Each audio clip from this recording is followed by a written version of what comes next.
Now, boy, let me tell you something. I've been carrying one of these for a little bit of time now. If these are good enough for the Duke and Wyatt Earp and Doc Holliday, good enough for you, they hardly require services. You don't need no fancy red dots, no lights, no high-capacity glycosines, no fully semi-auto. This right here, boy, it don't ever jam. Can I help you? That's a cool 6-shooter you got there. That's all you need is 6, boy. That's interesting. I heard maybe it was Joe Biden or Dianne Feinstein say something like that before. Hey, they're smart people. You might want to listen, but they're in the government for a reason now. The future's now, old man.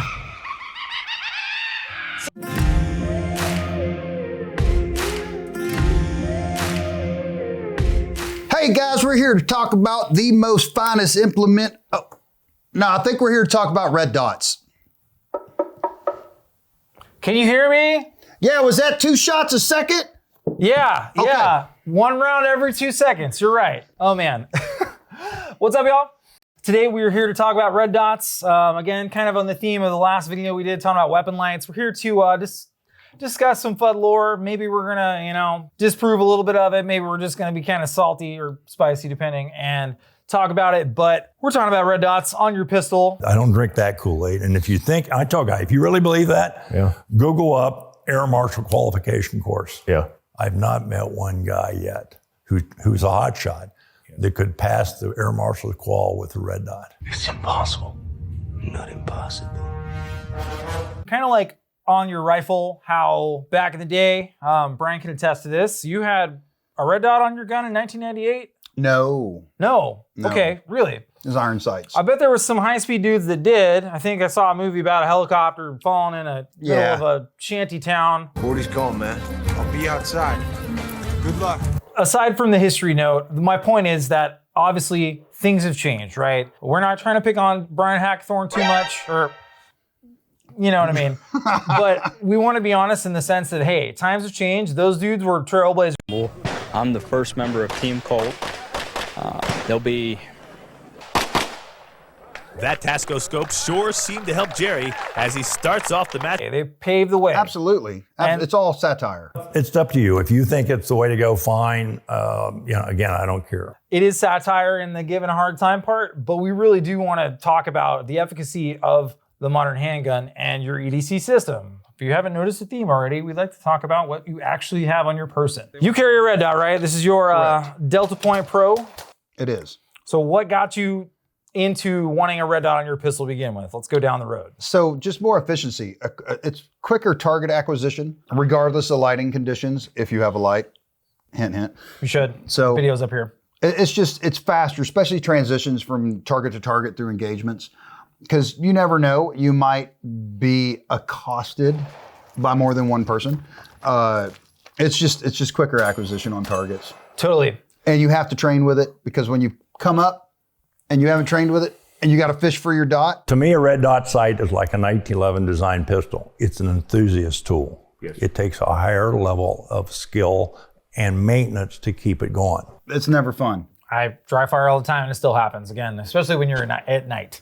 But what was the thing that made you, is there something specific that pushed you from having iron sights on your pistol to then getting a red dot? Was it seeing other people doing it? Was it you realizing that you could shoot further, more accurately? What was the real motivation? So I was at the range, bumped into a guy. He had actually the guy was you. He had a red dot on his pistol. I only shot iron sights because I was like, hey, if the glass breaks, if the battery dies, yada, yada, yada. And those are all legit. They are legit. Yeah. But the improvement in accuracy over range and speed of acquisition is absolutely what sold me on it. Yeah. It was hard. I had a hard time learning it because I'm not a pistol guy, I'm a rifle guy. But it's well worth it. It's well worth it. And if I could go back, I would have immediately got one, especially one that will co-witness. For sure. So I don't have iron sights on my 34 because I'm trying to do it Ben Stoker style. Shout out to that dude. Oh man, if I could only shoot like that one day. So I bought a G19 MOS. Crap, it's been a while. I'm gonna say 2019, 2018. It was in the before times, before mostly peaceful protests and toilet paper wars. He doesn't know how to use the 3 seashells. And so I'm saying it's 2018, 2019.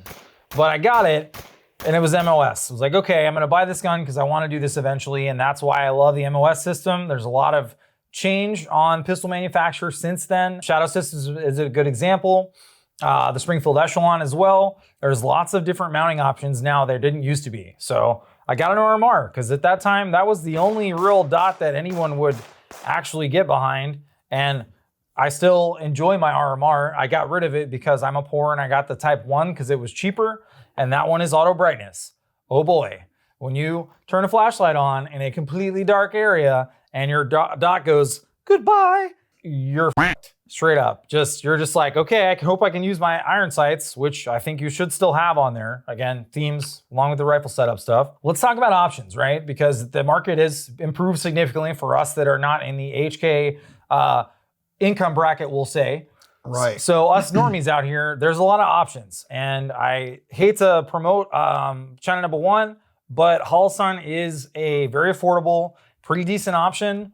This is a 507K. It's on my 365XL, and we'll get some more shots of it because I don't want to fiddle with it too much, but it's unloaded, internet police. Yeah, it's all clear. Yep, it's all clear, and there's nobody back there, so I can flag the camera all day, and you can just get mad. Please give me some engagement in the comments. Give it a go. I had to have something that fit this footprint. Obviously, there's a lot of different footprints out there. Again, depending on what pistol you go with, you may have options. So this is a 365XL, so it's got a shield footprint on there. If I'm wrong, Future Taylor's gonna fix this for me, no big deal. I needed something that fit on this. There was a few different options, but I wanted this one. It's not bad. The battery door kind of sucks, but that's a different video when we actually review the optic. I went from the RMR to the Holosun because I needed it for a different gun. And eventually I got an SRO, and I love the SRO. I'd love to try an acro out because I feel like the ideal perfect pistol setup is a closed emitter. And back in the days of dudes putting aim points on race guns with funny chassis and all crazy stuff like that, it's not realistic for concealed carry. You should keep your gun on you, and it should be the best gun that you can carry and afford that you are the best with. Regardless of what the price point is, there's lots of options out there. Do your research, figure out what you got. If you already bought your pistol, it's a little easier.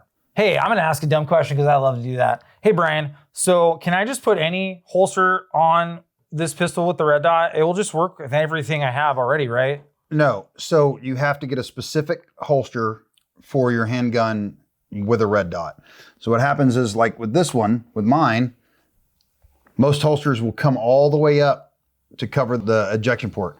So what you gotta do is get a holster that is cut for it. I would recommend you order one from a reputable company, and they will have it in your order, if you want it red dot cut or not. Yeah, there'll be some options when you're going through. You'll figure out what pistol is it, what hand are you carrying with, what can't, all that stuff. Just make sure that you're getting a holster that's gonna work with that. We don't want you to waste money and then have to do it again because that honestly sucks. Yeah, do research. You should do your research. Hopefully research this helps. is free. Research is free. You just gotta do some click-clacking on that key thing, or maybe some of these. The times have changed. It's easier to see. I know John Correa from Active Self-Protection said you're gun Amish if you're using iron sights in 2024. Absolute plus, double plus. If you're using iron sights in 2023, you're gun Amish. I said it. Would you say, as a newer shooter, if you were getting a pistol, you would suggest that to someone? A newer shooter, yeah, you need to learn to use your iron sights. But even with a self-luminous front sight post and rear sight that is not self-luminous, you'll see that front sight post, but are you sure it's in the right place, or are you holding it canted? And with a red dot, once it's properly zeroed, whatever that dot is on is what you hit. Can it be done with iron sights? Of course. People have been doing it forever, right? Shout out to the dudes with 1911s out there. We love you. Absolutely. And there's no reason that you can't do it. But in the day and age where you have the option and you could go ahead and plan to buy a pistol that you could mount it on later and not have to buy a separate slide like I did here because it's a Gen 3, not MOS, it makes a huge difference. It's just like a rifle. Would you run like an AR platform? Do you want to run iron sights on your AR platform, or would you rather have a magnified optic, a low power variable optic, or a red dot? It's just like a rifle. You have options. Combination. You have options, exactly. Correct. You have options, use them. So make sure you zero it with your carry ammo. Know what the offset is for your range ammo. Like if I'm shooting 115 grain cheapy blazer and I'm carrying 124 grain HST, I want to make sure that I took the time when I finished my good zero, I verified what it was with my carry ammo and I adjust it. My gun is zeroed for my carry ammo, and my range ammo is close enough. It's not perfect, but it's close enough that it works for the most part. When we get out a little further at 60 yards, yeah, at some point that zero is going to become an issue. But for most defensive shooting limits, not really so much. So you're going to have to learn how to use it. You're going to have to get used to presenting the gun, building good muscle memory. We'll talk about occluded shooting and all that later. Just to keep this short and simple, get it zeroed, figure out how to use it. There's plenty of videos out there, and you need to learn how to dry fire, make it fun. Where can they find us, Brian? They can find us at Spicy Snafu on Instagram. And of course, right here where you're looking at us now on YouTube, please like and subscribe and leave a comment. Yep, do all the YouTube stuff. Please help us out. We really appreciate y'all giving us a chance, being willing to give us your eyeball time into this point. It makes a difference. So like, subscribe, share, do whatever. Tell your friends these guys are stupid and they should watch it and make fun of us. It's cool too. We'll take your engagement because we love it. And until next time, Be safe in all you do. or stay spicy.